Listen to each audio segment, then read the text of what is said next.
সেদিনকে গেছিলাম শ্রীরামপুরে পোগোকে ডাক্তার দেখাতে। যেহেতু পোগোর শরীর খারাপ খুবই ছিল, আর তোমাদের আগেই বলছিলাম যে পোগোর শরীর ঠিক হচ্ছে না ওষুধ খাবার পরেও, তো আমরা পৌঁছে গেছিলাম শ্রীরামপুরের ডাক্তার দেখাতে। তারপর ওখান থেকে ফেরার সময় দেখো পোগো ডাক্তার ফাক্তার দেখিয়ে ডাক্তার আরও ওষুধ দিল, যে ওষুধ ছিল সেটা চেঞ্জ করলো, আরও আবার অ্যান্টিবায়োটিকের 2খানা কোর্স দিল। একটা তো কমপ্লিট হয়ে গেছিলো, যাই হোক আবার আরেকটা দিল। কিছু করারও ছিল না, প্রচণ্ড লুজ মোশন হচ্ছিল আর অন্য রকম পটি হচ্ছিল।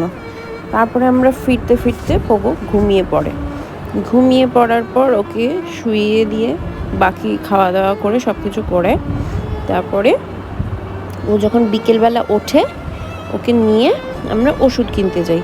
কিছু ওষুধ আগেই কিনেছিলাম, তারপরে কিছু ওষুধ আবার সেই সময় কিনে তারপরে একটু অ্যাকোয়ারিয়ামের জন্য মাছ টাছ কিনে আমরা বাড়িতে ফিরি।